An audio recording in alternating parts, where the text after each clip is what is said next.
estamos com o nosso querido amigo Sidney Lourenço de Souza, que o Sidney é de Florianópolis, reside em Florianópolis.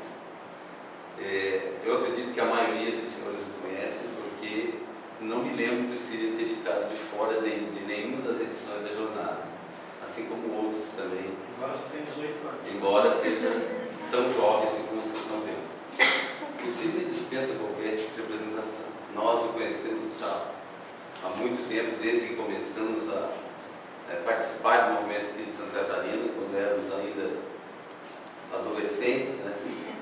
E eu diria que o Sidney é aquele espírita bombril, né? Que vive em utilidades. Todas as pessoas o convidam para ministrar seminários por todo o estado, palestras, porque realmente é um profundo conhecedor da doutrina, estudioso, porque ama a causa que abraçou. E nós sempre nos enchemos de alegria sempre que podemos contar com a presença dele, porque sabemos que ele faz com amor e com bastante entusiasmo, que nos contagia a todos. Então nós vamos deixar a palavra para ele, para que ele possa nos trazer luz. Meus amigos, que a paz do Cristo esteja em nossos corações. A gente agradece, a oportunidade de poder estarmos aqui. Naturalmente que esse aprendizado é um aprendizado contínuo, né? Nós já entramos para a doutrina espírita, lá no Rio de Janeiro, aos 14 anos de idade. E ao começar a estudar o espiritismo, nós começamos a perceber que a matéria que compõe a doutrina espírita, em termos de conhecimento, é muito vasta. Como é uma matéria diferente da matéria que nós encontramos no mundo da informação, da educação formal, esse conhecimento ele precisa fazer conexões. Ao estudar um livro, é preciso entender outros que estão em outras partes. A doutrina espírita é um novo paradigma para a humanidade. Então, as suas informações, o seu conteúdo é muito vasto.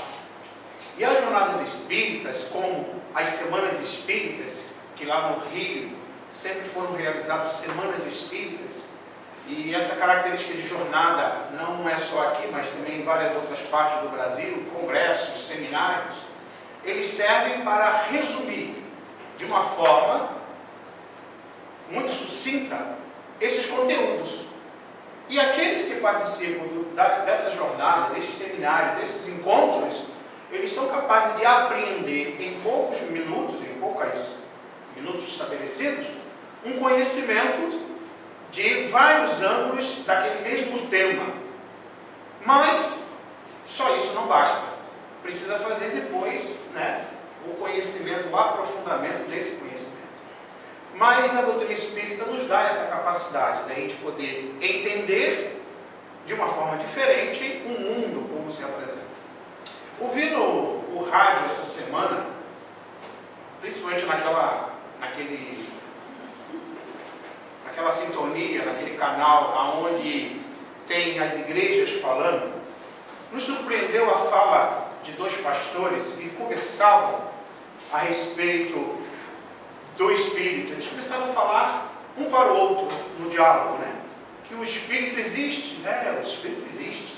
E eles são muito inteligentes, sim, são muito inteligentes, mas os Espíritos existem, estão aí, influenciando a Terra, e eles foram indo no comentário deles, e eles disseram, resumindo, até porque eles não acreditam na existência da alma, mas sim no Espírito que possa fazer o mal, eles dizem que tem dois Espíritos que estão comandando 2013.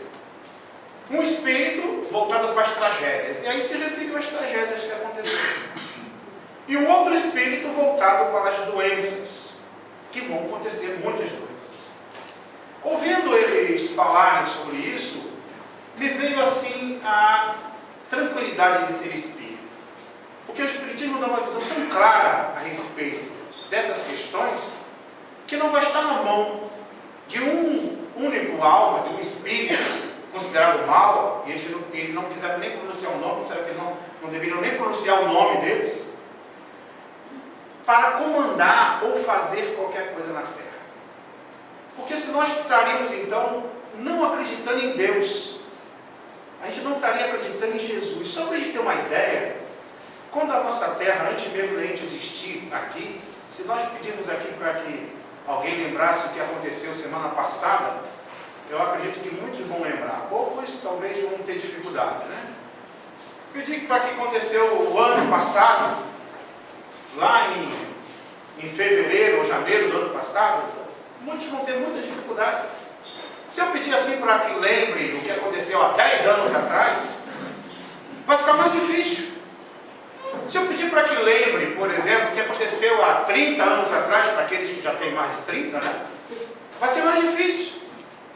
Agora imagine alguém te disser assim, olha, dá para tu lembrar o que aconteceu há 100 anos atrás, na tua vida anterior, há 200 anos atrás, há 1 milhão de anos atrás.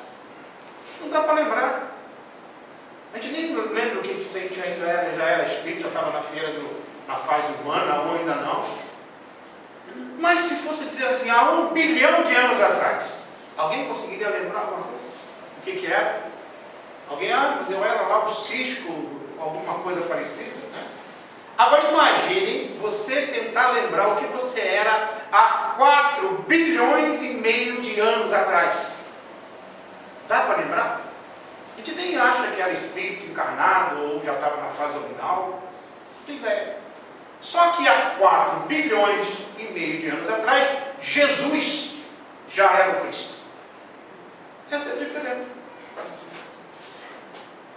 Então, quando a Terra, a nebulosa, se deslocou do Sol e rolou pelo espaço frio e foi se esfriando até que formou a crosta aonde nós hoje habitamos, ela foi recebida por um grupo de espíritos cujo comando dele era Jesus. Então Jesus, ele acompanhou todo o desenvolvimento da Terra.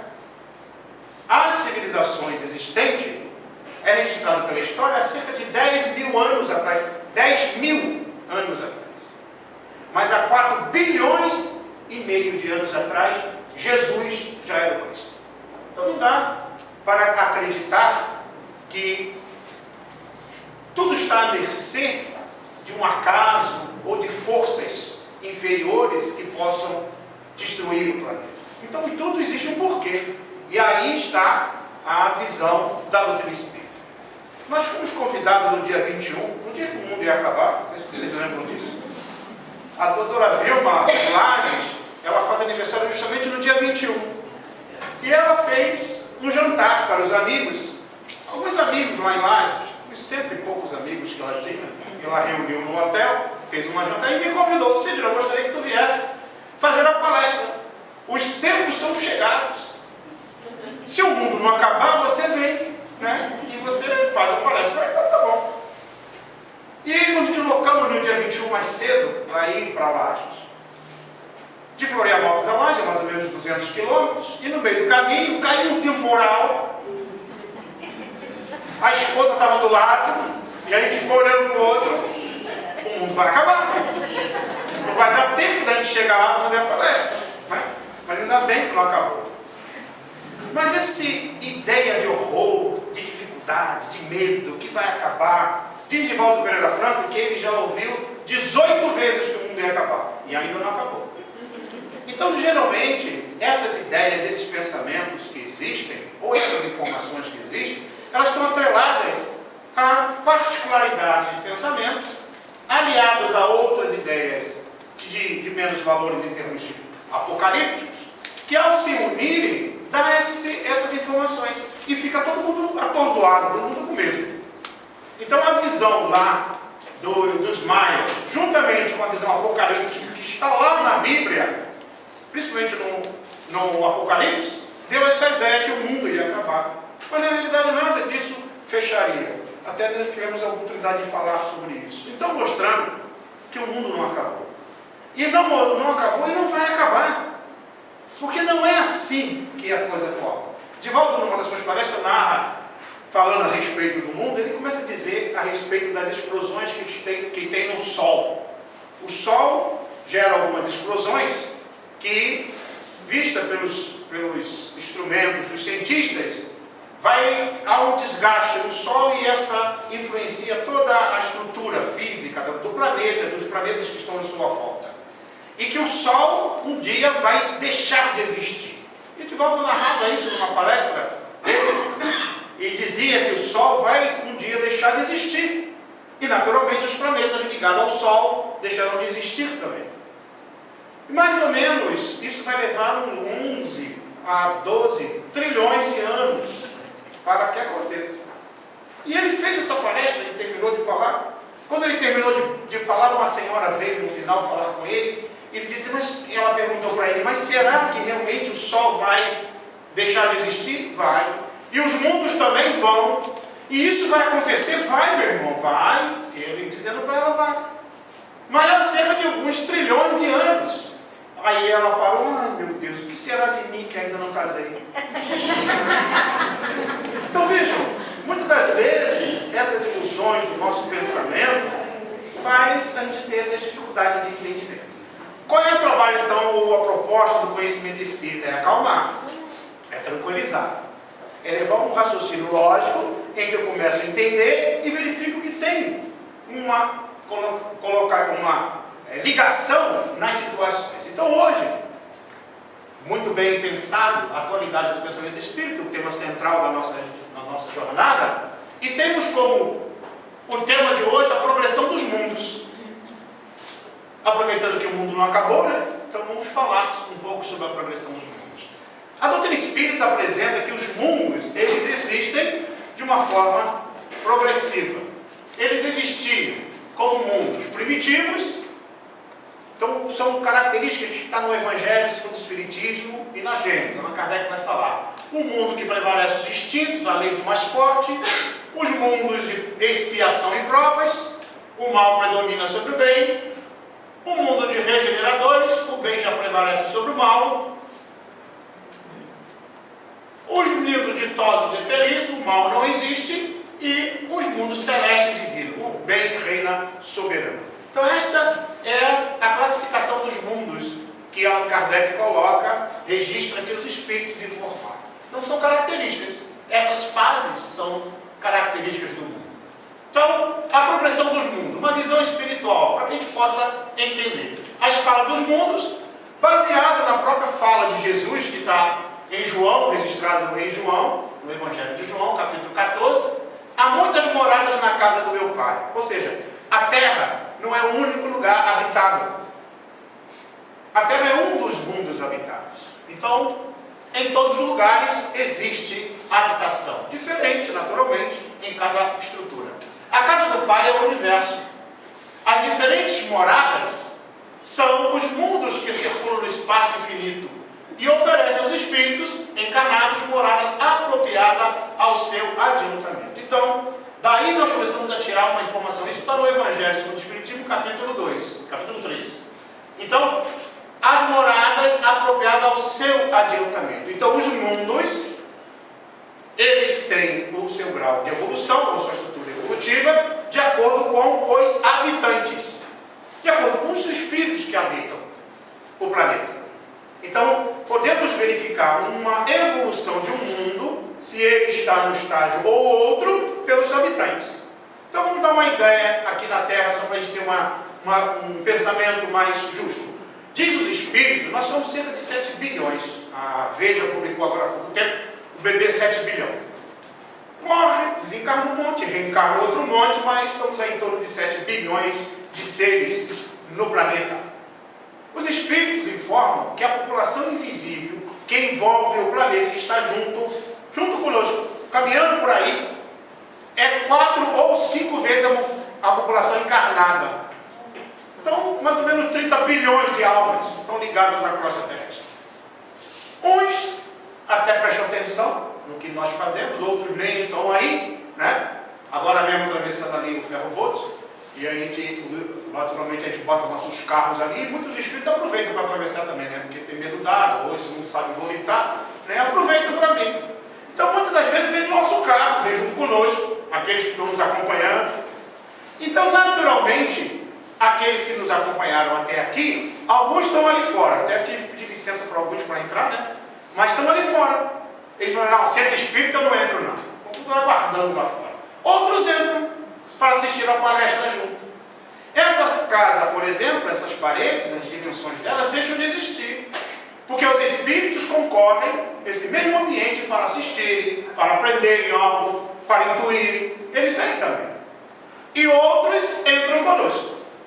E eu sempre costumo dizer, para que aproveite, né, as reuniões espíritas, e quando terminar, aproveita, saia sorrindo, né, com semblante diferente, e aproveita, saia no meio da multidão. Quando o povo sair, você sai no meio, porque o espírito olha, cadê fulano? Aí o obsessor fica, você vai ficar livre dele, pelo menos durante uma semana.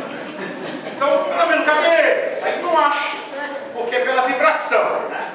Agora, se eu venho para cá, fico com um pensamento negativo, aquela, né? Os espíritos, quando saem ali fora, olá fulano, aí pega de novo, continua a simbiose psíquica. Então é uma questão de terapêutica mental, emocional. Eu mudo e aí eu saio dessa sintonia. Mas não te preocupa não. Uma semana depois, na primeira briga, na primeira discussão, ele te acha dentro. Tá? Aí continua a simbiose psíquica. Mundos primitivos. Então qual é a característica do mundos primitivos? Primeiras encarnações da alma.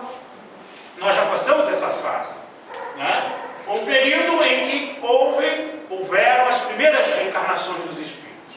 E aí é preciso que a gente abra um parênteses. As primeiras reencarnações é a questão 115 do Livro dos Espíritos. Quando Allan Kardec pergunta se os espíritos nascem todos iguais, os espíritos dizem, nascem simples e ignorantes. Nesta fase, quando chega na fase hominal, que caracteriza o espírito, chegou na fase hominal, ele começa a ter consciência de si mesmo. Então, o espírito, o princípio espiritual, questão 23 do Livro dos Espíritos, o princípio espiritual passa pelo reino mineral, o reino vegetal, o reino animal e chega no reino hominal. Questão 115, chegou no reino hominal. Então é ali que vai caracterizar que o espírito, simples e ignorante, ele passa a existir, começa a raciocinar e começa a desenvolver a sua capacidade. Então, essas primeiras reencarnações acontecem aí. E dá para se verificar isso há cerca de 10.000 anos atrás, com os mundos primitivos, a Idade da Pedra, a Idade da Pedra Lascada, Pedra Polida, as palafitas, os homens de cavernas, e vamos por aí afora verificando. As civilizações mais organizadas nós vamos encontrar cerca de mais ou menos há 6.000 anos atrás. Ou seja, 2.000 anos antes de Jesus, há 4.000 anos atrás, já existiam as civilizações mais organizadas. Isso são dados da nossa história. A vida é toda material. Então, no mundo primitivo, a vida é toda material. Tudo é voltado para o lado material. As adorações, por exemplo, no período primitivo, é a adoração da pedra, é a adoração do vegetal, a adoração do fogo. É esse período em que nós começamos a acreditar em algo, numa força superior. Mas como? De uma forma muito simples. Acreditando nas pedras, no poder da capacidade de uma pedra, por exemplo, a pedra lascada, a pedra polida, de um vegetal. Então nós temos o período da litolatria, que é a adoração às pedras, o período da fitolatria, que é a adoração aos vegetais, para depois a gente entrar em outros períodos de crença. Esse período ainda voltado para o mundo primitivo. Forma sem nenhuma beleza. A forma não tem nenhuma beleza. As características são muito mais de proteção fisiológica. O corpo físico tem que ter essa proteção, até porque por causa das intempéries, os raios ultravioletos, os raios que penetram, e a própria atmosfera do planeta muito densa, é preciso ter uma estrutura. Vive pelo instinto, e onde a força bruta é a lei. Então o instinto, ele é básico no ser humano. O instinto, a capacidade de realização. Allan Kardec vai colocar na questão 907, sobre a paixão. Ele vai colocar que a paixão é uma força que centuplica, decuplica, melhor dizendo, a capacidade do indivíduo de realização. Dá um exemplo da paixão para a gente poder entender nos nossos dias. Imagine aquele jovem que não gosta de aproveitar que tem muito jovem aqui, né? Que alguns tiveram lá no curso, né, no encontro de jovens que nós fizemos também. E alguns estão aqui assistindo, em homenagem a vocês, que eu vou contar esse caso. Né? Então imagine um jovem, né, que não gosta muito de pentear o cabelo, nem de arrumar o quarto dele.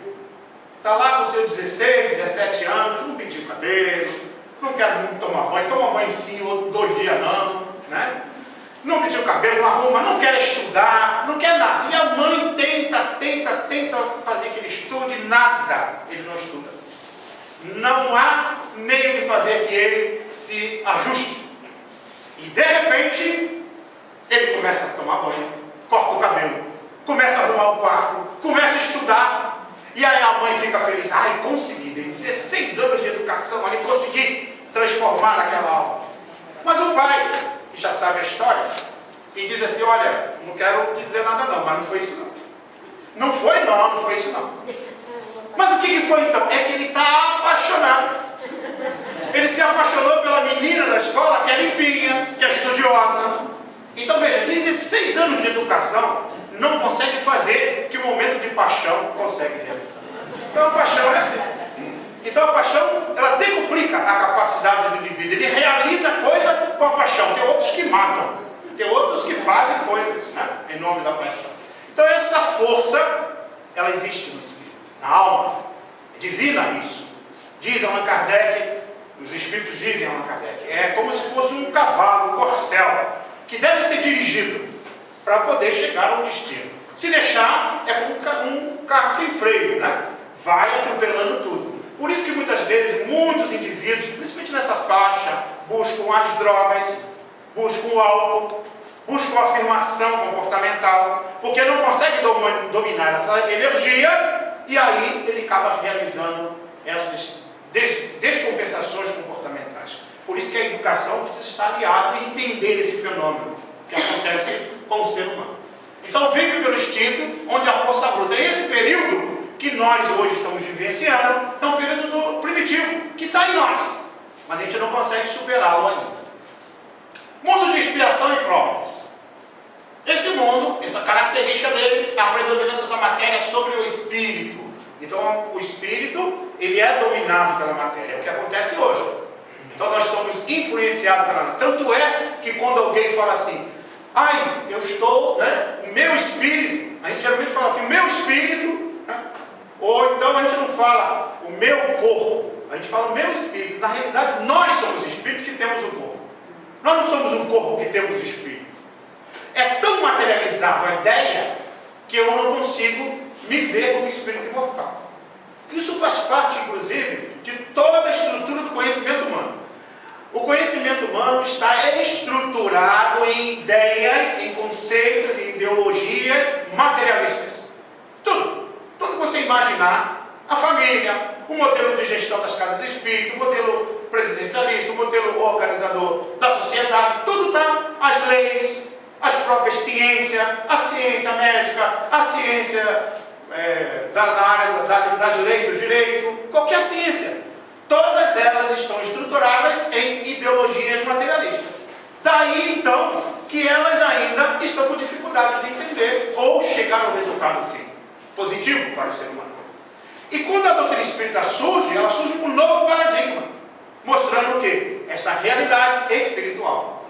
Então a visão da família já não é mais a visão materialista da família, é a visão mais ampla, é a visão espiritual do espírito imortal. Então esse é o propósito da doutrina espírita. Não é acabar com os indivíduos materialistas, mas a ideia materialista que leva os indivíduos ao suicídio, às guerras, às nações, os mundos, acabam se desenvolvendo em toda a estrutura, ou seja, do capitalismo, do poder, que são ideias materialistas. Mas para que isso modifique, é preciso que haja um desenvolvimento humano, espiritual das criaturas, uma percepção diferente. Essa é a proposta do Espiritismo. Levar uma percepção diferente diante da vida. E o mundo de predominância da matéria sobre o espírito é o mundo de provas de expiação. Tendência à inclinação ao mal. Nesse mundo, os espíritos têm tendência à inclinação ao mal. Então, se eu olho para a humanidade e vejo o que está acontecendo, não tem que me espantar, não. É a característica do mundo em que estamos vivendo. Ainda há uma predominância da tendência de inclinação ao mal da criatura. Por isso que tem muitas dificuldades. E aí, os vícios são indício de imperfeição moral. Ainda são características de imperfeição moral muito de nós. Por exemplo, quando nós dissemos assim, fulano fez isso. Ciclano fez aquilo. Tu vê? Olha lá na televisão, olha o que estão fazendo. Olha o BBB, olha não sei o que. A gente fala tudo isso, né? A gente sempre fica dizendo que tudo lá está feio. Mas a gente esquece quando a gente está apontando o dedo para o outro. Tem 3 dedos que estão apontando para a gente, né? dizendo que a gente às vezes é 3 vezes pior. Porque é fácil apontar para o outro. Então o Raul Teixeira disse que falou assim, e o amigo disse, Raul, tu fica apontando para lá, tem 3 dedos. E aí o Raul pergunta, tá, mas e esse aqui? Esse aqui quer dizer que só Deus sabe. E não dá para discutir, só Deus sabe o que vai acontecer. Na realidade é isso. Porque nessa estrutura comportamental, é como se eu estivesse dentro de uma faixa de vibração, que é possível todo tipo de comportamento. Talvez eu esteja aqui e não mate, porque não tenho oportunidade para fazê-lo. Talvez eu não mato tirando a vida, mas mato a esperança de alguém. Mato a vontade do outro. Quero impor pela minha vontade as minhas tendências negativas. Ah, mas aquele ali matou, mas eu estou dentro da mesma faixa vibratória dele. Talvez eu faria a mesma coisa se eu estivesse numa situação igual. Então, por isso que dentro desse quadro aqui, é a estrutura em que nós estamos vivenciando, que nós vamos entender e como devemos fazer para superá-lo. Não compreende Deus e tampouco a vida futura. Então é aí que está o ponto. Como a gente não compreende Deus, não entende a vida futura. Por isso que a gente não a valoriza. Não entende? Então vamos viver aqui. Por isso que a gente quer ajuntar, guardar, né? Então junta aqui na terra, e é dinheiro no banco, e é terreno, e é casa, junta tudo. Aí depois desencarna e fica lá do outro lado. Ai meu Deus, o povo está gastando tudo, né? O pessoal está distribuindo para quem eu não deveria. E aí muitas vezes fica obsidiando para mim, pelo bem material. Quando na realidade eu devia já se desprender aqui na terra. Ou às vezes é o meu filho, meu esposo, minha esposa, tudo meu. E aí quando desencarna não quer largar, fica tudo grudado. E um processo de simbiose psíquica.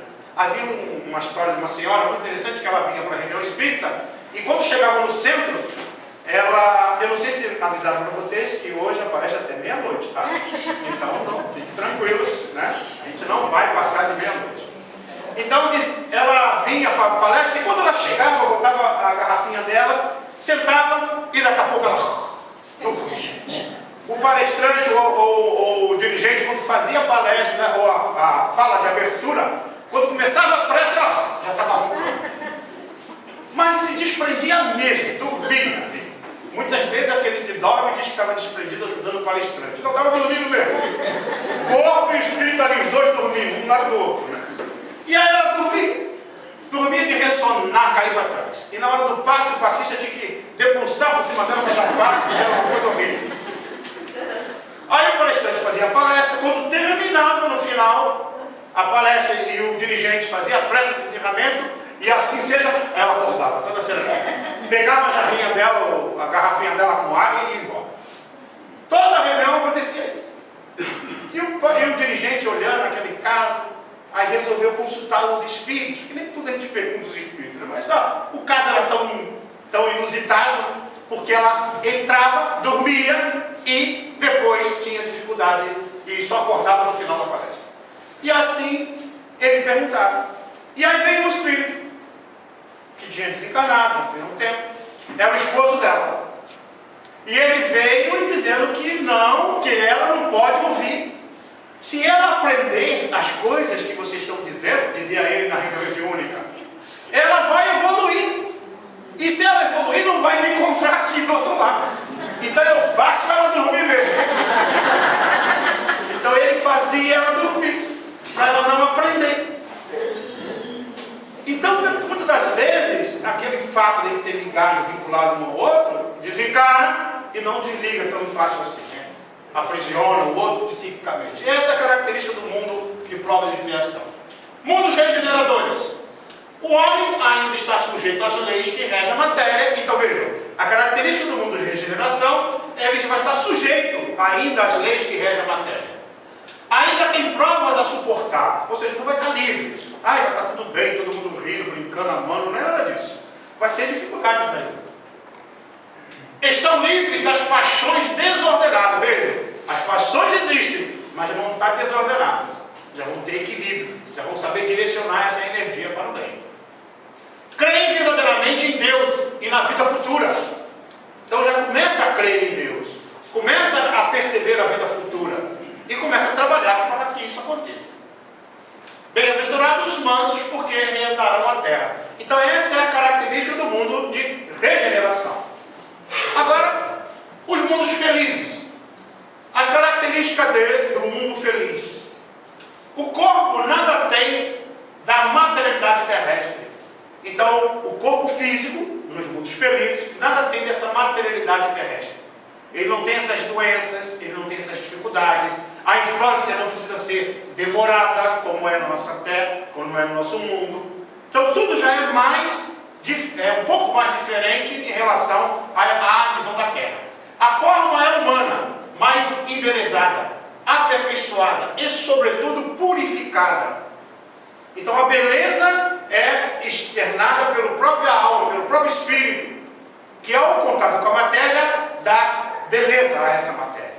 Como hoje nos mundos mais inferiores, é o contrário. A estrutura psíquica das almas, embora nos corpos pode estar belo, mas a estrutura moral do espírito gera as deficiências.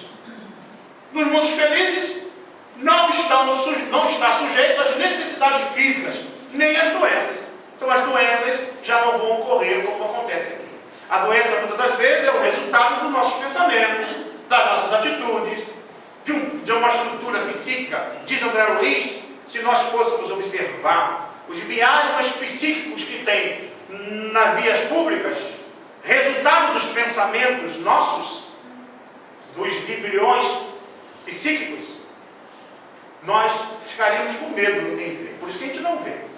Mas muitas das vezes nós nos contaminamos com isso, com energias desequilibradas.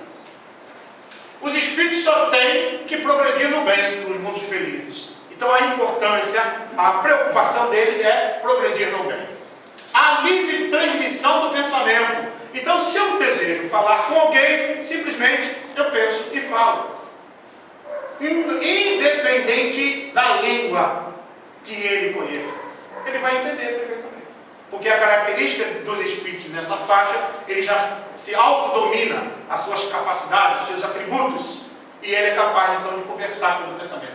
Tem um exemplo desse, que está lá no livro Transição Planetária, de Divaldo Pereira Franco, de alguns espíritos de diversas colônias espirituais que foram para ajudar os espíritos lá naquele tsunami que aconteceu na Tailândia, aquela região, né? E aonde espíritos de diversos países conversavam com as almas somente o pensamento. Não precisavam entender a língua, porque a língua é uma estrutura conhecida nossa, a linguagem, a escrita. Mas os espíritos falam pelo pensamento. Então, quanto mais evoluído, mais ele se entende pelo pensamento, sem dificuldade nenhuma. O mundo celeste, morada dos espíritos puros superiores e superioridade absoluta. Então, a característica desses espíritos puros, né, como Cristo, e aí o Emmanuel diz assim: esses espíritos desse grau de evolução, eles estiveram próximos à Terra 2 vezes somente, que é uma plebe de espíritos evoluídos, chamados Cristos, ou espíritos que coordenam todo o sistema planetário. Estiveram próximos à Terra 2 vezes.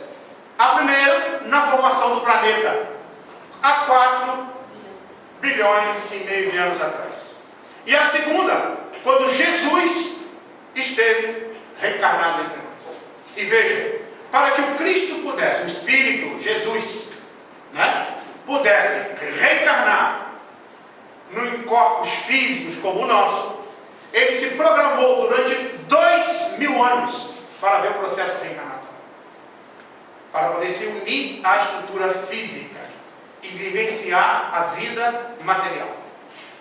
Então, o espírito, quando chega a um certo grau de evolução, há uma expansão da sua vibração que não é possível ele se conectar no processo reencarnatório muito fácil. É preciso que haja um restringimento desse processo. Para quem ouviu falar, o nosso Chico Xavier, quando foi feito alguns testes com ele, principalmente na área da ciência, principalmente da paranormalidade, verificaram que a aura do Chico Xavier, a vibração, o campo vibracional dele, a aura é resultado do pensamento, da vibração, do sentimento, de toda a estrutura psíquica do ser. Do Chico Xavier tinha 10 metros de comprimento. Então, por isso que as pessoas, ao chegarem próximo do Chico, recebiam toda aquela vibração dele. Só para a gente ter uma ideia de Jesus, teve uma cena que aconteceu, que está registrada na Bíblia, principalmente no Novo Testamento, quando Jesus, na estrada de Damasco, quando Saulo está perseguindo os cristãos, e ele chega na estrada de Damasco e ele vê Jesus. Diz, lá no Paulo Estevão, a luz do Cristo que Paulo viu era muito mais poderosa, muito mais brilhante do que a luz do sol. Imagina, a gente consegue olhar para o sol muito tempo? Consegue. A luz do Cristo era superior à luz do sol. E ele apareceu numa fração de segundo à frente de Paulo. E ele ficou cego, porque a luz era tão forte que ele ficou cego. Então, só para a gente ter uma ideia, uma alma, um espírito desse, reencarnado, precisou haver uma programação. Nós, que também estamos em processo de desenvolvimento, o nosso processo reencarnatório é mais fácil, né? Muitas vezes a gente desencarna e nem percebe que reencarnou. Está fora do corpo e de repente está no corpo de novo, né? Vou fazer uma pergunta aqui que eu já fiz em outros lugares, temos já feito aqui Navegantes, mas eu já fiz em outros lugares aí, né? Em Blumenau, já tem um pessoal lá. Eu vou, na próxima reencarnação, eu estou pretendendo reencarnar, eu gostaria de saber quem é que pode me receber como filho aqui. Tem alguém aí? Ninguém? Uma ali, 2, 3, 4, uma, 5. Beleza, já posso vir. Depois me dá o nome, tá? E-mail, telefone, né? André Luiz, no livro Entre a Terra e o Céu, ele diz o seguinte: são raros aqueles que conseguem reencarnar entre amigos. São raros. A grande maioria de nós reencarnamos com aqueles que vamos ajustar no passado. Por isso que nós somos atraídos naquela família, naquele grupo familiar, naquela estrutura. Então, muitas das vezes, a gente não entende. Por que aquele a gente não gosta tanto e gosta mais do outro, né? Por que a mãe gosta mais desse e gosta do outro? E o outro diz assim, mas não gosta de mim. Gosta sim, mas gosta de outro jeito. Teve um jovem que virou para mim e disse, Sidney, a minha mãe não gosta de mim. Eu falei, mas por que não? Ela gosta mais do meu irmão, não sei o quê. Falou. Eu falei, tá bom, então tu faz o seguinte, muda. Como é que tu chega em casa, como é que faz? Eu dou boa noite e entro pro quarto. Então muda, tenta mudar. E ele falou, tá bom, vou tentar mudar. Eu expliquei para ele o que ele poderia fazer. Ele resolveu fazer algo diferente quando ele chegasse em casa. Ele chegou em casa, aquela noite, com a vontade de mudar, e foi, deu um beijo na mãe e saiu correndo pro quarto. Porque ele tinha meio vergonha, nunca dava beijo na mãe, deu um beijo nela. Depois ele me contando, ele falou, Sidney, tu não sabe o que aconteceu do beijo que eu dei nela. Eu falei, mas o que houve? E ele estava todo feliz. Tu acredita que na hora da janta, quando ela chamou a gente para a janta, eu verifiquei, o bife maior estava no meu prato. Foi uma coisa inusitada. Então vejam, como é que nós podemos mudar essa situação? É uma situação que nós mudamos com simples atitudes, né? Então, os mundos, os espíritos mais evoluídos, ou a gente vai reencarnar com aqueles que nós precisamos trabalhar para mudar. Mas eu não aguento. Tudo bem, mas tem que voltar de novo, né? Tem igual aquela pessoa que diz assim, eu aguentei aquela mala até o fim. Aguentou, aí chega do outro lado, chora um pouco, né? Chega no mundo espiritual, aí você aguentou, aguentei. Como é que foi? Foi horrível, aí eu aumento um pouco mais, né? Ele fez isso, ele fez aquilo, ele fez aquilo outro. Principalmente as senhoras falam tanto deles, né? Dos homens. E fala tudo. Tudo bem, meu filho. E aí, você realmente aguentou? Aguentei. Realmente. Agora você vai ter que voltar para amar. Porque até agora você aguentou. Amar com amor ainda. Né? Mas tem que voltar para amar, tem. Só amando é que consegue ficar livre. Mas quando a gente volta para amar, verdadeiramente, a gente vê que não vai ficar livre. Porque o amor é diferente. O amor não expulsa, o amor atrai, o amor transforma.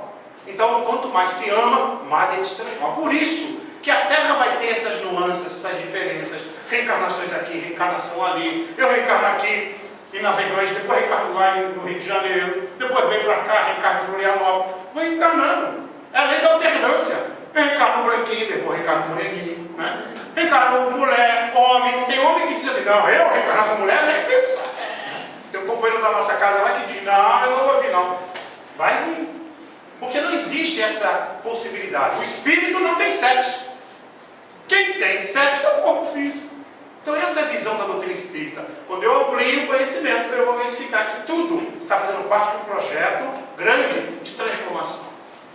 Então a hierarquia dos espíritos. É bom que a gente entenda, então, Então agora, para a gente aliar ao conhecimento da hierarquia dos mundos, a hierarquia dos espíritos.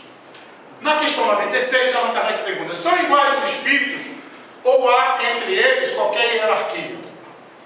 São de diferentes ordens, conforme o grau de perfeição que tenham alcançado. Então, os espíritos vão ser de diferentes ordens. Temos espíritos da terceira ordem, que são chamados espíritos imperfeitos. Temos da segunda ordem, chamados bons espíritos, e da primeira ordem, chamados puros espíritos. Os puros espíritos, aqui, os puros espíritos e os espíritos superiores, imperfeitos e ignorantes. Os simples ignorantes vão estar ligados ainda ao mundo dos primitivos. Os imperfeitos no mundo de expiação e provas. E os espíritos superiores no mundo dos felizes e os puros no mundo dos celestes. Então, podem os espíritos degenerar? Não. Concluindo uma prova, o espírito fica com a ciência que daí assimilou e não esquece. Pode permanecer estacionário, mas não retrogrado. Então, os espíritos, ao processo de evolução, ele nunca retroage, ele sempre vai caminhar para frente. Então, vejamos bem, nós temos aqui essas três ordens de espíritos que Allan Kardec coloca, que a predominância dos espíritos da primeira ordem são espíritos que compreendem perfeitamente a lei de Deus, trabalham para a harmonia no universo, estão estabelecendo todas as diretrizes, são chamados ministros de Deus no universo inteiro e ajudam o progresso da humanidade. Trabalham para o bem, ajudam os semelhantes. Os da segunda ordem, chamados bons espíritos. Quando a gente se refere ao anjo de guarda, a gente está se referindo a espírito dessa ordem aqui. Ah, nós temos o espírito protetor. Agora, o espírito protetor, ele não é o capataz. Não fica dizendo assim, não, bota essa roupa, bota roupa amarela, bota roupa azul. Não, isso aí é espírito familiar, tá? Ou é espírito simpático, que começa a falar uma opção de coisa. Espírito superior, que é o mentor espiritual, guia, ele não entra em detalhes da vida particular das pessoas. Ah, mas o meu anjo de guarda fala. Não, não é bem anjo de guarda, é outra coisa. Tá? Tem uma senhora que chegou, Divaldo Pereira Franco, e perguntou: Divaldo, a época que Divaldo estava iniciando toda a tarefa dele, havia um espírito que se dava comunicação através do Divaldo e dizia assim: eu sou um espírito amigo. E Divaldo então ficou espírito amigo. Durante 10 anos era um espírito amigo. Até que uma senhora no Rio de Janeiro foi na Bahia visitá-lo, e ela era um pouquinho assim, fora da casinha. E ela virou para ele e disse assim: Divaldo, quem é teu guia? E o Divaldo ficou: meu Deus, meu guia? Meu guia é um espírito amigo. O quê? Você não sabe quem é teu guia? Ah, Divaldo, olha, eu vou dizer para ti, eu sou, meu guia é São Benedito, São não sei o quê.Ela começou a falar um São Guia que era dela, né? E as 10 mil virgens. E o Divaldo ficou apavorado. Ele falou: meu Deus, quanto guia essa senhora tem, né? Tudo bem, passou. Joana de Anjos, que era o espírito amigo que se dava comunicação, até então ela não tinha dito quem era, virou para, chegou e de volta estava meio triste. Ela perguntou: meu filho, o que foi? Não, eu precisava de um guia, porque eu precisava de um nome.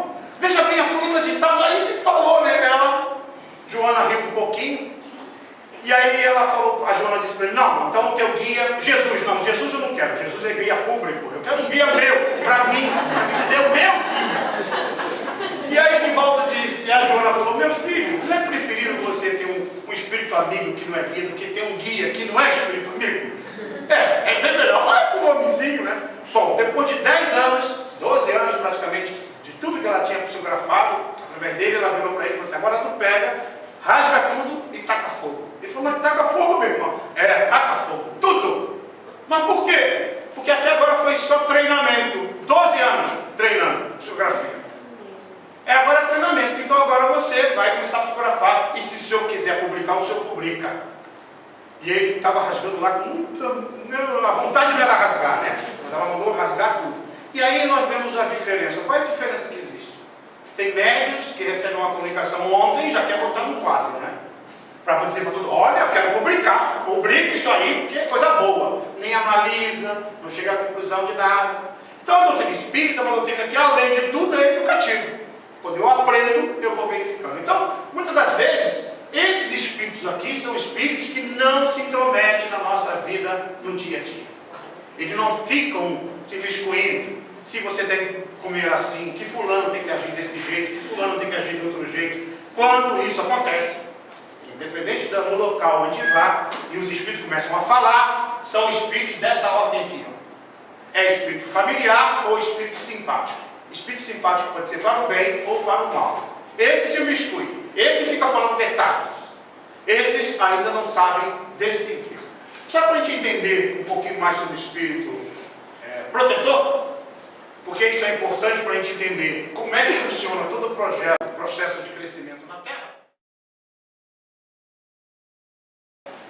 Havia um homem que chegava bêbado em casa todo dia. Todo dia ele chegava bêbado em casa. E o vizinho que morava ao lado dizia para a esposa daquele homem: sabe por que ele chega bêbado? Porque o anjo de guarda dele é fraco. Porque se fosse um anjo de guarda forte, ele não chegava bêbado em casa. E aí o homem todo dia chegava bêbado. E o homem sempre dizia a mesma coisa.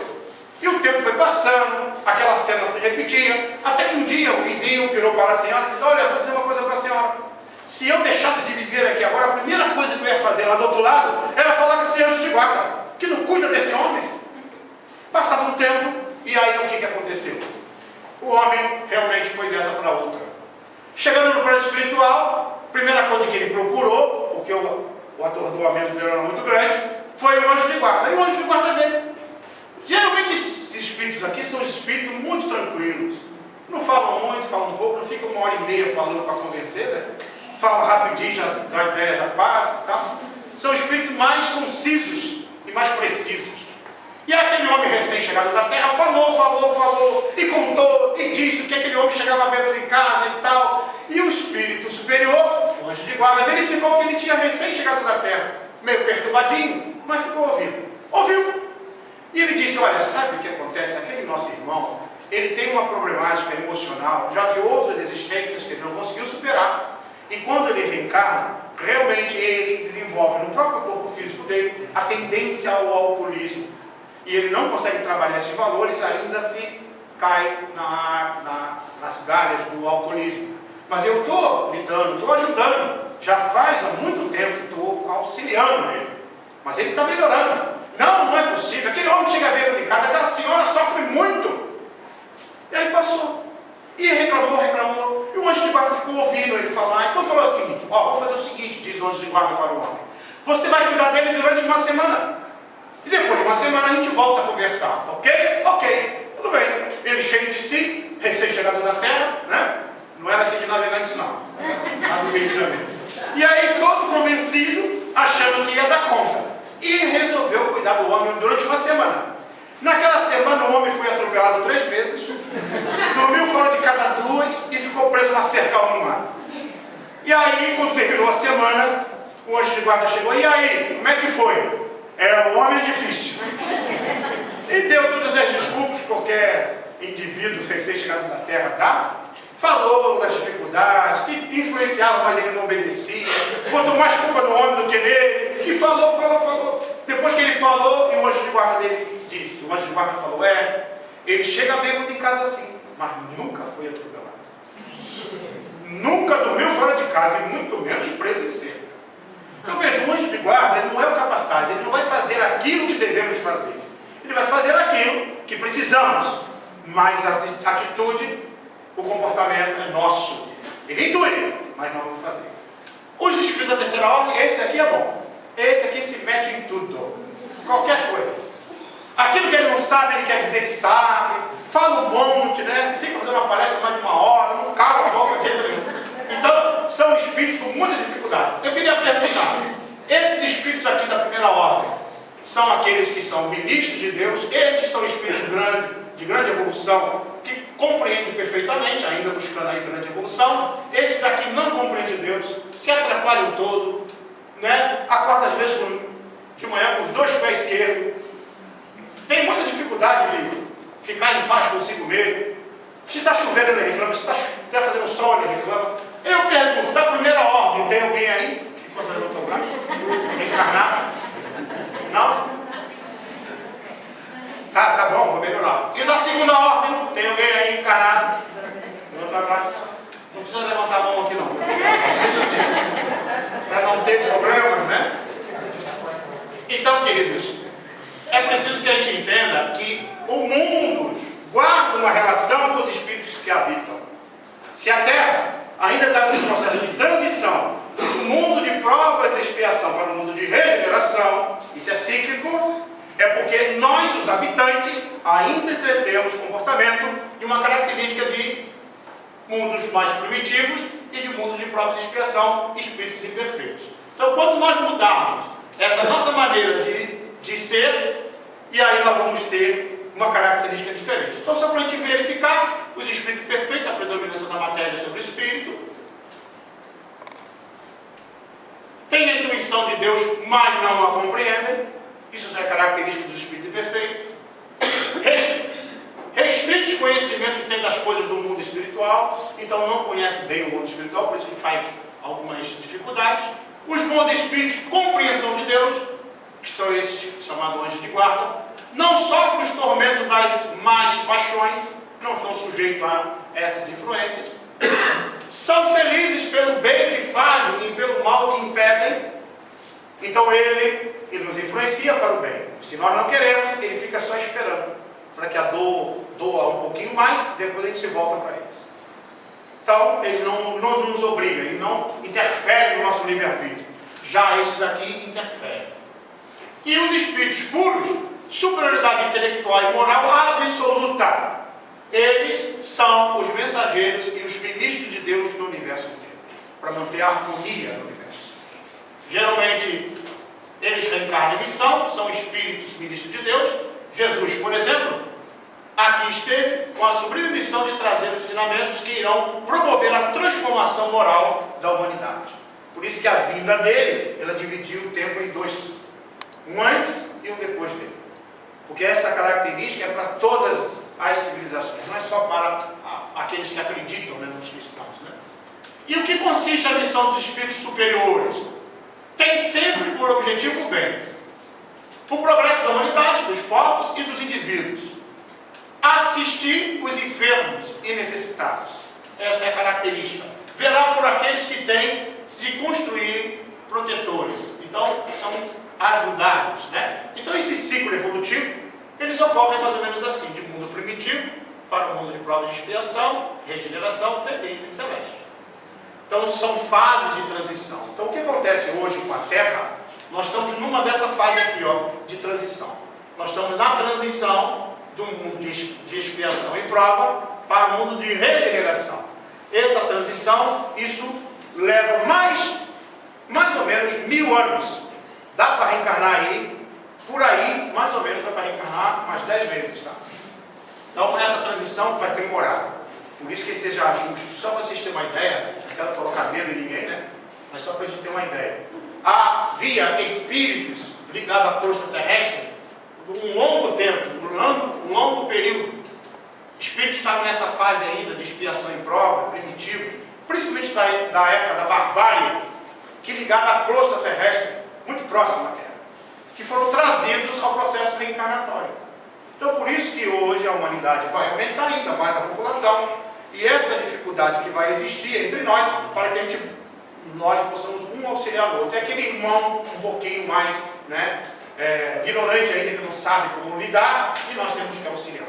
Outros espíritos de Alcione, espíritos mais evoluídos, também estão reencarnados junto de nós. Não dá para descobrir quem é, tá? Quem fica assim, não, esse é de Alcione, ele não é, né? Então vai ter problema. Esse é cristal, esse não é. Não tem nada disso. Isso é mais para a gente poder entender que todos os mundos são solidários.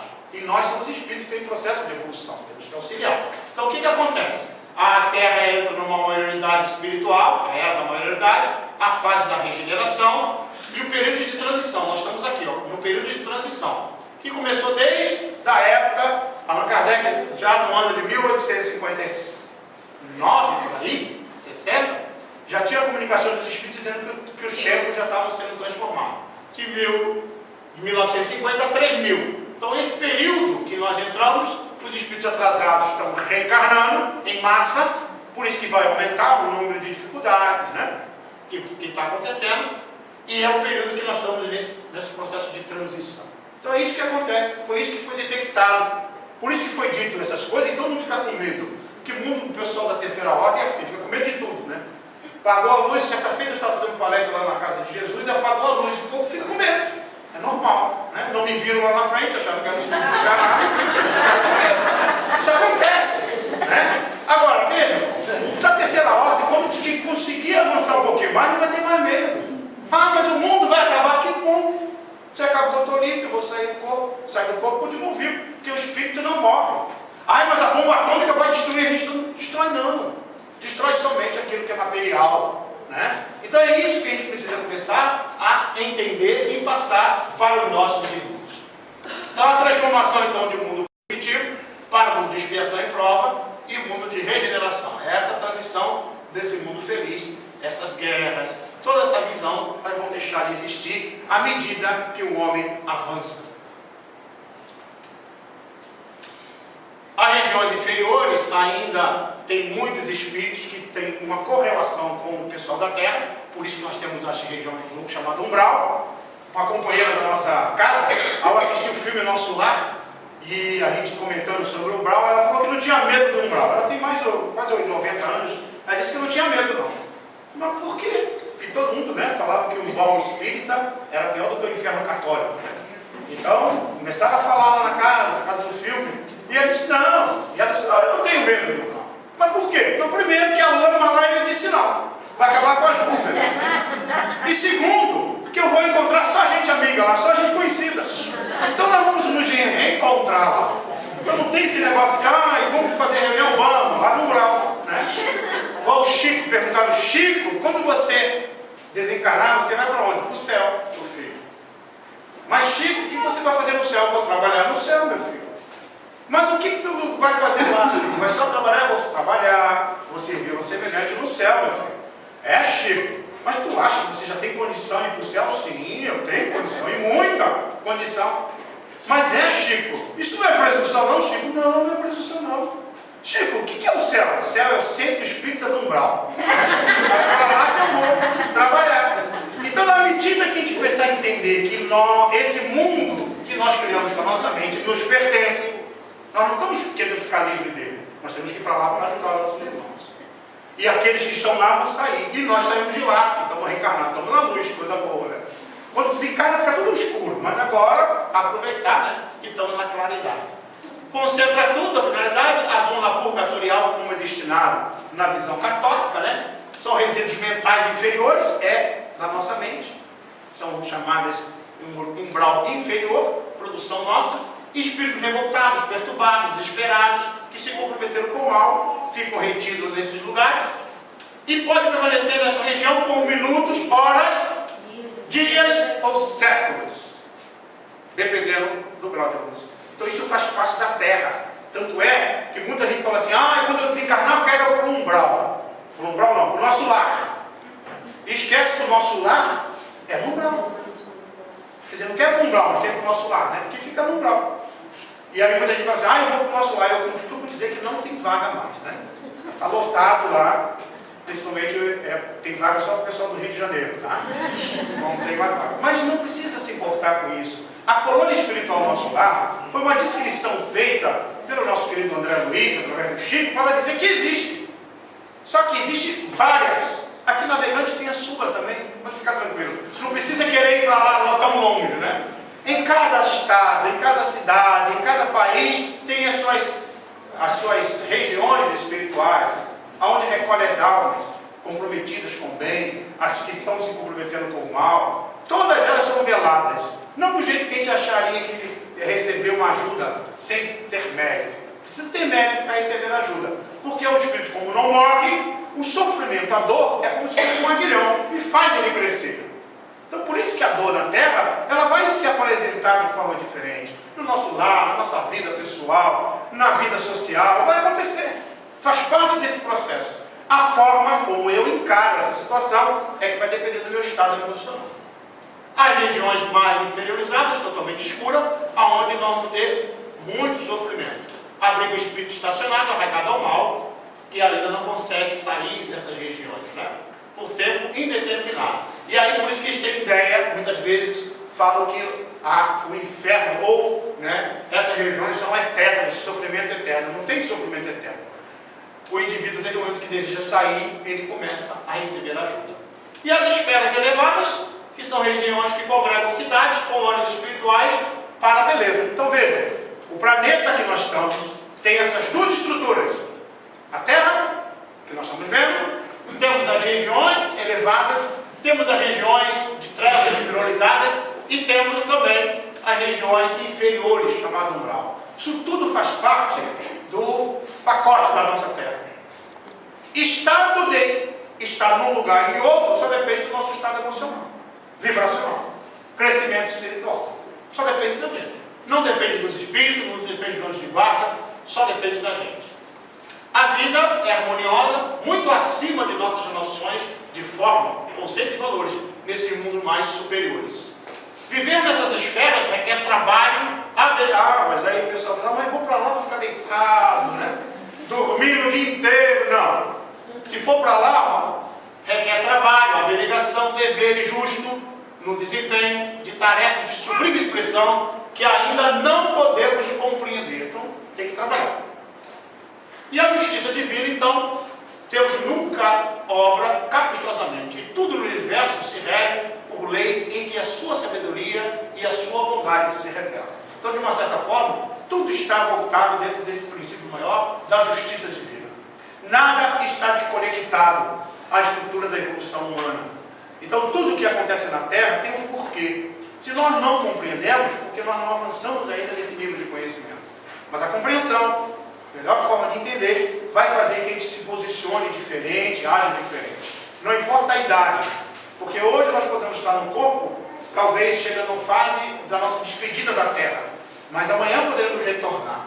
Aqueles que por acaso não aprenderem, vão ter que retornar quantas vezes for necessário. A visão do doutrina espírita é essencialmente otimista, mostrando que todos terão oportunidade. Aquilo que eu não fiz hoje, farei amanhã. Se eu não fiz pelo bem, talvez eu vou fazer um pouquinho com a dor, mas faz parte desse processo. Por isso que a justiça divina, ela está em tudo. Nada está desassociado. Então a progressão dos mundos guarda uma relação direta com a progressão dos espíritos. E nós, espíritos superiores, inferiores, ou de qualquer categoria que sejamos, fazemos parte dessa grande escola que é a Terra. Nós vamos deixar por aqui. Se alguém tiver alguma questão, alguma pergunta, nós agradecemos a oportunidade de poder conversar um pouco sobre esses assuntos. Como ainda nós temos uns 15 minutinhos, se alguém tiver alguma questão. Não tem vassoura lá não, né? Vassoura? Tem. Não tem vassoura lá pra gente ficar limpando não, né? Tem. Lá no nosso lar, o André Luiz, com todo o conhecimento que ele tinha da medicina, ele descobriu que o conhecimento que ele tinha aqui na Terra não servia para nada, pelo menos não sabia como utilizar lá. E ele, numa daquelas câmaras retificadoras, onde os espíritos, ao aplicarem o passe, caía do centro coronário dos espíritos que foram recolhidos dessas regiões, caiu como se fosse uma massa viscosa, preta, caía no chão. Não sei porque preta é coisa ruim, né? Caía no chão. E ao aplicar esses passes, esses bichos caíam. E o André Luiz não sabia aplicar o passe. Ele não sabia como fazer aquela técnica da medicina moderna, diferente lá no plano espiritual. E a única coisa que ele fez foi pegar um pano, uma vassoura e limpar o chão.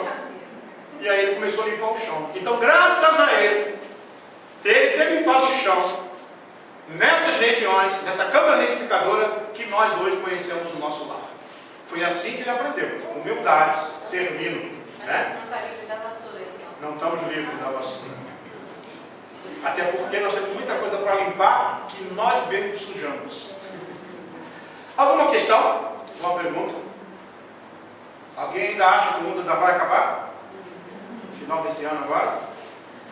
Eu tenho uma dúvida quanto à maneira como o espírito sofre. Eu sei que existe a dor moral, mas a dor física não existe. Mas como é que consegue ter, por exemplo, se a pessoa já desencarna um pouco de sabedoria, de conhecimento, né? E que ela vê que aonde está, no momento que ela está ali, em espírito, que ela age ou recebe uma dor, de que maneira para conseguir sentir aquela coisa e conseguir se arrepender Através da dor. Eu acho que nós tínhamos combinado, né? Não combinamos nada, mas parece que nós tínhamos combinado. Eu deixei de falar justamente na outra parte, que está lá no livro Céu e Inferno, que fala justamente o seguinte, ó. A justiça divina é a reparação. Veja bem, uma alma, nós, espíritos, quando nós vamos contra a lei divina, nós não nos desajustamos. Aí o que acontece? São 3 situações que precisam acontecer com a alma. A primeira dela é o arrependimento. Eu preciso me arrepender do mal que eu fiz. A segunda é a expiação. Eu vou sofrer aquilo que eu fiz o outro sofrer. E, por último, a reparação. São as 3 condições necessárias para apagar os traços de uma falta e suas consequências. Então, veja bem, enquanto a alma não se arrepende do mal que ela fez, enquanto ela não se conscientiza que aquilo que ela fez foi mal, ela não entra no processo de reparação. Então, ela continua ainda com a mesma dificuldade. Quando ela se arrepende, não é o remorso paralisa. Então, quando eu tenho remorso, eu fico paralisado. Agora, quando eu me arrependo, é como se eu estivesse revendo tudo que eu fiz e começo a verificar, poxa, eu não devia ter agido assim, eu não deveria ter feito dessa maneira. Só que aí há uma vontade de querer mudar. Só que não basta somente o arrepender. E aí o que acontece? O arrependimento, embora seja o primeiro passo para a regeneração, não basta por si só. É preciso a expiação e a reparação. Então, quer dizer, eu me arrependo. Eu sei que eu cometi errado. Tudo bem. E agora, como é que eu vou fazer? Eu vou ter que expiar. Expiar o que é? Eu vou sofrer aquilo que eu fiz o outro sofrer. Dá aí um exemplo. Quando aconteceu o incêndio lá no Joelma e no edifício Andraus, lá em São Paulo, quando aconteceu aquele circo de Niterói que pegou fogo, muitos anos atrás, lá em Niterói, onde desencarnou várias crianças, quando cai um avião, geralmente esses locais, onde acontecem esses enchentes, pessoas, pelo processo da natureza, pessoas desencarnam, perdem as coisas, geralmente são processos de reajuste de almas. Então o que acontece? Espíritos ligados à Roma Antiga, lá no período da Roma Antiga, para homenagear um general, eles colocaram vários espíritos na arena para serem trucidados pelas feras. Essas mesmas almas, depois elas reencarnam e se ajustam perante as leis divinas e depois sofrem no circo aquilo que elas fizeram sofrer os outros lá no passado. Elas expiaram. E são aquelas crianças que foram levadas ou estiveram lá dentro no circo de Niterói quando pegou fogo e elas desencarnaram. Então aquelas almas que estavam ali, elas estavam sofrendo aquele mal que elas tinham feito há muito tempo atrás. No edifício Andraus e Joelma, em São Paulo, se o senhor pegar a história, vamos ver que as cruzadas, que durou mais de 300 anos, os cruzados, eles invadiam as cidades, matavam as pessoas, matavam crianças, matavam família, tudo isso em nome do Cristo, e tiravam, roubavam os bens materiais. Esses mesmos espíritos, alguns deles, estiveram lá dentro do edifício Joelma e Andraus. Desencarnaram de forma coletiva. Então, geralmente é como se essas almas magneticamente são atraídas a estarem no mesmo lugar, num ambiente que vai acontecer. Ah, mas aquele colocou uma bomba e colocou, ele tem a ver com o processo, tem a ver. Ele teria que colocar bomba? Não, ele não teria que colocar bomba, ele poderia não ter feito. Mas as almas que vão ou estarem ligadas àquela estrutura, elas vão sofrer. É a mesma coisa quando a gente fala assim, mas o indivíduo passava pela rua e uma bala perdida pegou nele. O espírito pegou e desviou a bala para pegar nele? Não, isso não acontece. Mas ele pode ter sido intuído de passar naquele local e haver aquele disparo e atingi-lo. Porque no campo vibracional dele, energético, está essa atração necessária para ele se ajustar perante aquele erro. Há um caso no livro Os Bastidores, Na Fronteira da Loucura, de Manuel Fernando de Miranda, de uma jovem que ela, o espírito, uma jovem reencarnada na Terra, ela tem na programação espiritual dela, ela ia sofrer uma violência sexual, pelo comportamento dela de vidas anteriores. Estava como se estivesse programada aquela situação. Mas ela saiu na noite de carnaval para ajudar uma senhora doente. E ela foi visitar naquele dia de carnaval, durante o dia, ela foi visitá-la. Foi lá, fez uma prece, ajudou a senhora, cuidou da ferida da senhora. E ela estava então protegida. E a equipe do plano espiritual, percebendo que ela, fazendo bem, começou a protegê-la. Quando ela estava voltando para casa, os indivíduos, dois indivíduos mascarados, magneticamente atraídos pela situação que a tinha psiquicamente, eles estavam indo atrás dela. Quando o doutor Bezerra de Menezes, que estava junto, percebendo, foi socorrê-la. E não tinha como socorrer ela. Aqueles indivíduos estavam magneticamente ligados a ela e ia acontecer o fenômeno. Mas tinha uma patrulhinha, a polícia, parada numa outra rua. O doutor Bezerra de Menezes, então, deu uma voz falando bem forte no ouvido do motorista, falou assim, liga o carro, liga a sirene e entra à esquerda. E ele pegou, o carro ligou a sirene e... Aí quando ele entrou à esquerda, os mascarados viram e saíram correndo. E a menina estava meio apavorada e tal. E aí quando eles chegaram, foram falar com ela, e ela narra, né, a dificuldade, sentiu que aqueles homens iam fazer isso e tal. E aí atendeu. E o companheiro dele, que estava ao lado, depois de atender a jovem, falou assim, poxa, que bom, rapaz. Que bom que você falou. O motorista virou para o outro e falou assim, que bom que você falou para me ligar o carro e ligar a sirene. Quando eu não falei nada. Então veja, da mesma forma que nós temos o erro do passado para nos ajustar, pela prática do bem eu posso atenuar. Porque a misericórdia divina, a lei divina é de misericórdia. Não é de talião, não é de dor. É de perdão. Então muitas das vezes a minha atitude no bem faz eu recuperar talvez o erro que eu tinha cometido. Dá um exemplo. Oswaldo Cruz. Ele consegue combater a febre amarela, né? Na cidade do Rio de Janeiro. Mas era um espírito que tinha um comprometimento em vidas anteriores, como Mendes Sá. Quando invadiu o Rio de Janeiro, ele tinha cometido várias mortes no Rio de Janeiro. Depois ele volta como um grande conhecedor na área da ciência e ajuda. Então eu não preciso sofrer a dor para poder acontecer, eu me ajustar perante as leis de Deus. Mas aí eu estou no processo da expiação. Então, eu preciso do arrependimento, suavizo o amargor da expiação. Então eu me arrependo, modifico e transformo a minha existência. Daí então, eu expio o meu passado muitas das vezes com essa situação. E aí o que acontece? A expiação consiste nos sofrimentos físicos e morais, seja na vida atual, seja na vida espiritual, após a morte, ou ainda em nova existência corporal. Então pode ser fora do corpo, no corpo físico, na vida atual, às vezes nessa mesma existência, ou em outra existência, seja no corpo físico ou fora dele. Tá? E a reparação consiste em fazer o bem àqueles a quem tem havido feito o mal. Então eu posso, ao mesmo tempo, pela reparação, ajustar atitudes da minha expiação do erro cometido. Ok? Estava dentro ali, né? Eu vou só narrar um fato que é muito interessante para que a gente possa entender como é que o processo de expiação, de ajuste, de arrependimento e até mesmo de prática no bem nos possa nos melhorar. Porque a gente fica com aquela ideia, muitas vezes, na prática ou na palestra espírita, quando se fala que a gente tem que ir para sofrer. Ninguém veio aqui para sofrer, veio para crescer, para evoluir. O sofrimento faz parte, né? Quando a gente não escolhe o amor, a gente encontra a dor.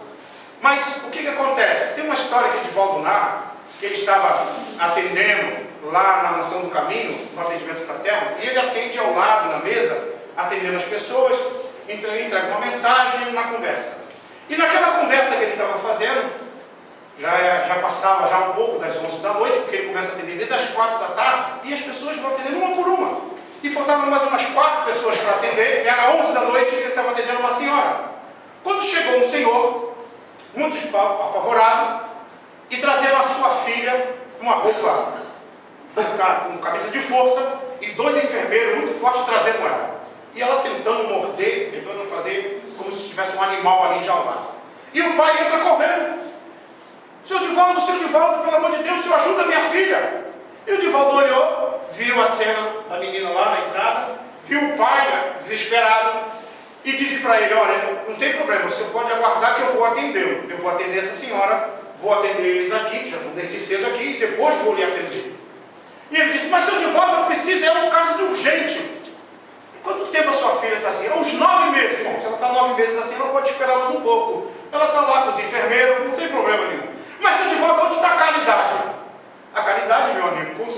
você aguardar a sua vez. Eles chegaram primeiro, eu vou atender eles, vou atender cada um, depois eu lhe atendo.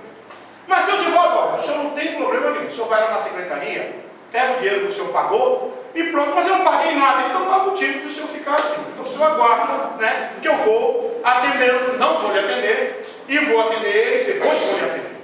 E ele, tá bom. E ficou andando para um lado e para o outro. De volta, não ligou, continuou atendendo a senhora, atendeu o outro. Quando já era quase 1h da manhã, ele terminou de atender, porque ele não tem pressa, ele diz que na casa de Jesus quem comanda é Jesus, não é ninguém. E ele atendeu tranquilo. Quando atendeu, terminando, os livros sobre a mesa, e estava lá o pai, o enfermeiro lá segurando a menina, cabelo de força. E aí ele vira para o pai e fala assim, vem. E aí o pai lá de trás, que é longe assim, né? Lá no caminho da redenção, e o pai grita, não dá para o senhor vir aqui? Aí o Divaldo, cansado, né, de ter atendido dele das tarde até a noite, até de madrugada. E aí o Divaldo falou assim, porque as pessoas é meio crédulo, né? Todo mundo acredita, né? Qualquer coisa que a gente fala de espírito, todo mundo acredita. E o Divaldo disse, olha, é o seguinte, se eu for aí, os guias estão aqui, ó. Se eu for aí, os guias não vão. Ah, é? Ah, então tá. Aí ele veio. Aí ele veio trazendo a menina.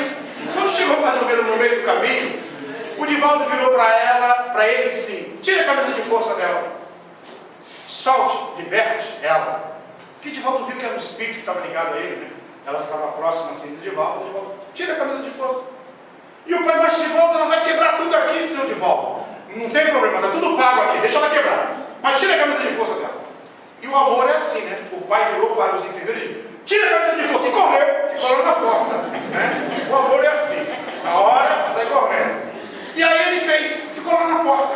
Quando ele ficou lá na porta, os enfermeiros tiraram a camisa de força, e quando tirou a camisa de força da menina, o espírito estava com ela, sentiu os braços livres, partiu para agredir Divaldo. Quando ela veio próximo para dar um soco, e Divaldo falou assim, você é muito covarde, hein? E ele parou. Você é muito covarde, meu irmão. E ele parou. E o pai falou, é uma menina. Não me ajuda, não precisa me ajudar. E aí o espírito parou. Quando o espírito parou, aí Divaldo começa a conversar com o espírito. Isso é só Divaldo, gente, ele faz isso, tá? Porque se acontecer conosco, realmente tem que dar um sossego ali, ó. Não tem jeito. Mas o Divaldo então disse para o espírito, como você, aproveitando do anonimato, se utilizando dessa jovem, você então está fazendo lá infeliz, por que você está fazendo isso? Aí ele vira e diz, é por causa dele, apontou para o pai. E começa a narrar o drama dele. Ele foi entregue àquele senhor, quando ele era muito criança, para ser cuidado pela mãe dele, que estava prestes a desencarnar. Ela deixou uma soma em dinheiro, deixou para que o homem cuidasse, e ele não cuidou. Ele colocou ele para ser escravo, e ele dizia, ele botou para ser escravo. Eu trabalhava, dormia em cima de uma janela, eu sofri, passei isso e fui crescendo. Certa noite, certo dia, eu estava já meio adulto, eu fui cobrar aquilo que ele me devia, e fui à sua casa, porque ele tinha tudo de bom e não me dava nada. E quando eu cheguei lá, eu discuti com ele. E ao discutir, eu queria partir para cima dele, porque o ódio era tanto e senti uma dor no peito. E ele, então, desmaia, ele desencarna. Ao desencarnar, ele no plano espiritual, disseram para ele assim, ele disse, e lá, quando eu estava lá do outro lado, me disseram assim, eu posso me vingar. E eu, então, comecei a me planejar para vingar. E aí, quando ele volta de novo na casa dele, agora em espírito, encontra a menina discutindo com o pai. E ele pensa assim, xinga ele disso. E ela xingou. Daqui a pouco ele pensou outra coisa e ela falou. E ele foi tão percebia que podia dominar a menina. E pegou, então, se aproximou dela para que ela pudesse agredir o pai. O pai chamou os outros enfermeiros, os outros empregados, colocou, levou para o hospital e disse para ele. E o espírito disse, olha, sabe o que ele disse? Ele disse que se não puder curá-la, ele vai matá-la, então vai se matar. E eu quero que ele se mate, porque eu vou pegar ele do lado de cá. E aí o Divaldo disse, o teu plano parece bom. Pode ser que dê certo, mas pode ser que não dê, se ele melhorar, né? Mas você já viu a sua mãe? Não vi minha mãe. Ela está aqui. E aí é o espírito da mãe dele, que já veio desencarnado, aparece para ele, ele começa a chorar. E aí ele, abraçado pela mãe, o espírito se desliga da jovem e vai embora. E a menina fica meio, né? Volta a si, pergunta ao papai, o que eu estou fazendo aqui? Um corpo não higienizado e tudo mais. Aí o Divaldo abraça ela e o pai diz, ai, seu Divaldo, e ela está boa? O Divaldo, ainda não. Ela precisa agora de cuidados médicos e também, enfim, tomar passe, receber ajuda, mas não dispensa o cuidado médico. Bom, passou o tempo, a menina começou a frequentar a mansão do caminho, o pai também se tornou amigo do Divaldo, e o tempo foi passando. Ela começou a frequentar a juventude. Certa feita, ela depois apresentou um jovem que ela estava namorando. E Divaldo falou, então diz, perguntando para o jovem se já tinha emprego e tudo mais e tal. Bom, passados uns 2, 3 anos, ela ficou noiva. Passados 2, 3 anos de noivado, ela se programou para casar. Mas antes de acontecer o casamento, aquele espírito foi na reunião mediúnica. E na reunião mediúnica ele disse, sabe, eu vou voltar. Eu vou me reencarnar. E o Divaldo pergunta, mas você vai reencarnar aqui mesmo na Bahia? Sim. E através de quem? Tu já sabe dizer, através dela. Aí o Divaldo falou, agora eu quero ver o vovô com aquele netinho, né? Como é que vai ser, né? E aí passou. A menina casou. Uns meses depois, descobriu que estava grávida e foi falar com o Divaldo. E o Divaldo, eu sei, está grávida, é um menino. Mas como é que tu sabe? É mediunidade, Bom, a criança nasceu. Quando a criança nasceu, o avô chegou para o Divaldo, que já tinha uma amizade muito grande, virou para o Divaldo e disse, Divaldo, eu estou pensando assim, abrir uma caderneta de poupança para o meu neto. Estou pensando em botar assim uns 2.000 cruzeiros, 2.000 cruzeiros novos, naquela época era cruzeiro novo. E o Divaldo falou assim, coloca mais. Calculamos juros e correção monetária, coloca mais um pouquinho. Mas um dia eu falar contigo, não bota, para ele tu dá em vida, para os outros tu dá, né? Tá bom. E colocou mais, abriu a caderneta de poupança. Bom, a criança quando tinha 1 ano, e aí o avô virou para o Divaldo, esse negócio de reencarnação é complicado. Dá para saber quem é o espírito que está reencarnado como meu neto? Será algum apóstolo do Cristo? Mas, com certeza, é uma apóstolo do amor, da caridade. Né? Bom, quando a criança completou 2 anos de idade, ele volta de novo ao avô, com dúvida para o Divaldo. Não dá para entender esse negócio de reencarnação. Não dá para tu dizer quem é o espírito que está reencarnado como meu neto? O Divaldo, mas por que isso tem tanta curiosidade? Não, é que é o seguinte, ele me beija e me morde.